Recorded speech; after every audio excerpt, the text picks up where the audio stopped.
আসসালামু আলাইকুম। দেখুন আমি আজকে আপনাদের ঘরে পুঁইশাক রান্না দেখিয়ে দেবো। আগের দিন চটজলদি পুঁইশাক রান্না দেখিয়েছিলাম, আজকে একটু কড়াইয়ের মধ্যে কষে কষে পুঁইশাক রান্নাটা দেখাবো। দেখে নিন পুঁইশাকটা, দেখুন কত সুন্দর পুঁইশাক, দেখেছেন? এই যে পুঁইশাকটা কাটাকুটি করে নিচ্ছি, কাটাকুটি হয়ে গেছে, এই যে ধোয়াও হয়ে গেছে। কড়াই বসিয়ে দিয়েছি গ্যাসের মধ্যে,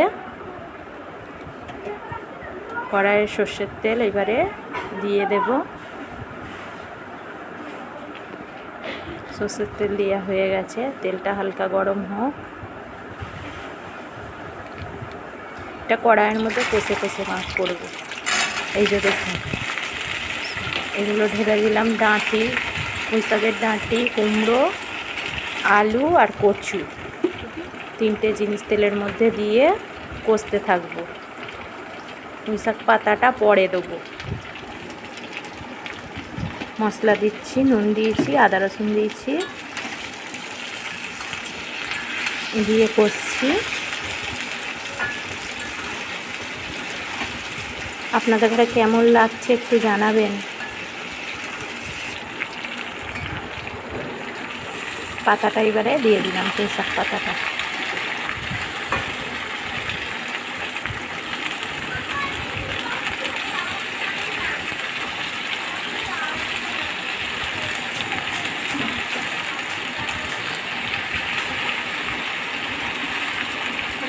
নিয়ে নেবো।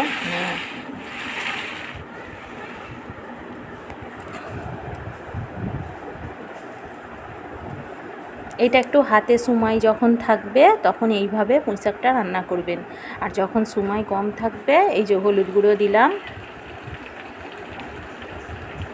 পরিমাণ মতন হলুদ গুঁড়ো দিতে হবে, লঙ্কার গুঁড়ো দিলাম, এবারে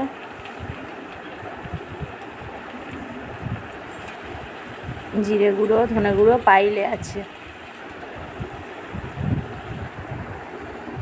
হাতে যখন সময় থাকবে দেখবেন তখন এইভাবে পুঁইশাকটাকে কড়াইয়ের মধ্যে কষে কষে রান্না করবেন, দারুণ টেস্ট লাগে খেতে। এই যে মসুর ডাল দিয়ে দিলাম,